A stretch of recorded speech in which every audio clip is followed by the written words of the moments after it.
Hi, it's Warriors coach Steve Kerr, and this is Bay Area Sports Wrap. Basically a walkthrough and a long film session. So, game 5:30 game tomorrow, and it's definitely a day to get the players off their feet. I don't know if you saw this stat, but it's hard to believe that last night was the first time Draymond led the team in scoring since Game 7, 2016. Is that right? Yeah. Wow. Yeah, I didn't know that. It's he's capable. It's not what he does. It's just so. And I guess with Steph and Clay and Kevin Durant on your team, it's not gonna happen very often that he leads the team in scoring. But he was great last night, and it's always a plus. Especially when he's playing the four. For him to space the floor and knock down a couple threes really loosens the defense up. Steve, you guys averaged less than 12 turnovers a game last month. You're up to, like 15 now and over 17 the last 4 games. What's going on with that, you think? Carelessness and risk, too much risk. So that was the main point of our offensive film session today. We had that game totally under control, up 23 in the first half, and then kind of lost our mind down that stretch, that last 2 minutes of the half. So the message is against the best teams, we're not going to get away with that. The modern NBA, it's so different. I told the team, I reminded the team that the day we traded for Jimmy, Utah scored 20 points in the last three and a half minutes of the game. Yeah, less than 3. Thanks. That makes me feel better. I appreciate it. But and that's a team that's in the lottery and not going anywhere this year. So the point is, all 30 teams have the ability to score 20 points in 3 minutes. Everyone can shoot threes now. So it's not like the old days where you can afford a couple of careless turnovers and it may not bite you. It's going to bite you now, and it did last night. It took us a whole third quarter to regain control of the game because we gave Sacramento that confidence going into halftime and the momentum they carried into the third, and it took a long time for us to get the game back in our favor. Can it be psychologically deceptive when you're winning games despite turnovers and to the point where you can kind of go, they don't matter almost? Yeah, but that's why I'm hammering it home every day. Like, we're good enough now where we can win some games like we've shown. Brooklyn and then Detroit, especially those two felt really careless and loose. I thought last night was actually pretty good for the most part, other than that stretch. One of our turnovers was last play of the game. Shot clock differential. I think we had one other shot clock violation. So 16 turnovers, probably really 14. And I think 6 in the last 5 minutes of the second quarter. That was the stretch. But for the most part, last night our execution was pretty good. We scored 130, obviously. But it's more about the control of the game. Do you have control of the game? Are you keeping a team out of transition threes, dunks? Because that's what feeds momentum. And so we've got to be better with that, especially as the schedule gets tougher.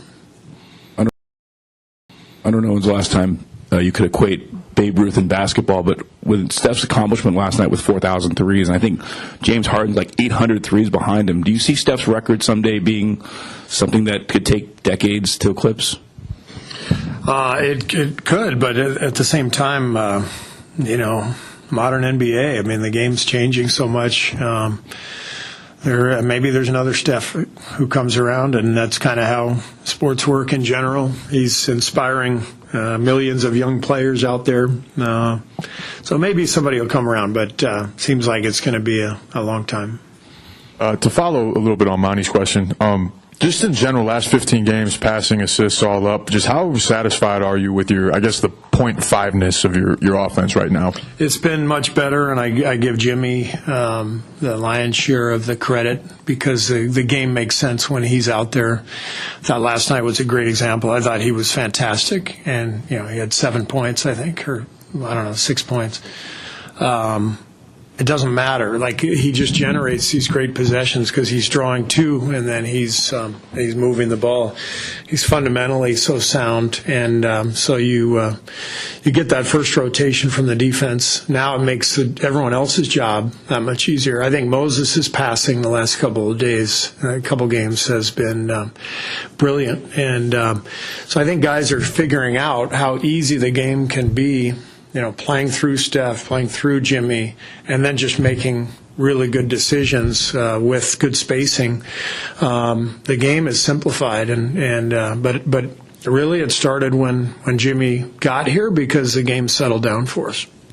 Most of Kuminga's minutes last night were without Jimmy. Mm-hmm. How eager are you to see kind of an extended look at them together? Well, I mean, he's probably going to play all of the non-Jimmy minutes. I think they play the same position. The first thing I'm excited about is being able to bring him off the bench and have that type of threat to score and get to the rim. And then, the next step is to play them together and develop a rhythm and some continuity with those two together. They will for sure be with a five. Neither one is going to play the five in small balls, so it'll either be Draymond or probably QP for the spacing. So we're going to have to figure that part out. Any scenario where Guy gets a look as a small ball five? No, but I don't really look at him as needing to play a position. I mean, he just plays. He's kind of a Swiss Army knife, but I wouldn't have him guarding the other team's five. I think that requires more size and strength in the paint. I don't think that's his best suit. I think having him on the perimeter and switching is really effective. This is unrelated to the team, so forgive me if it's too off the wall, but why does the NBA have the draft before free agency versus the NFL that does it the opposite? I'm going to have you wait until Mike Dunleavy gets in front of the mic. You can ask him. It's a good question, but, that's... You have executive experience. Yeah, but I didn't really think about it. So, I'm going to stay out of that one. Steve, do you have to safeguard against the tendency to kind of look ahead a little bit? When a team is playing really well down the stretch of the season, sometimes eyes can go beyond the next game. Is there any concern there?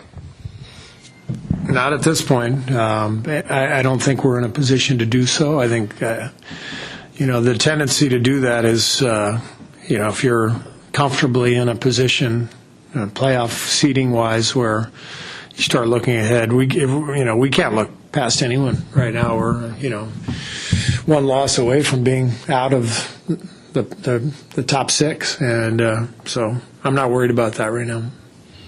Hopefully, I'll be worried about that in a couple of weeks, but not right now. It's been a pleasure, gentlemen, and an honor, I might say. It was, Mr. Kerr. Just thank you. Just. Joe, that's right.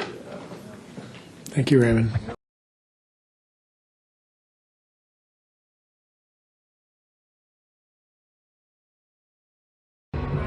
Hi, Tim Roy, the voice of the Golden State Warriors for Bay Area Sports Wrap. Please give a like and subscribe to our YouTube channel.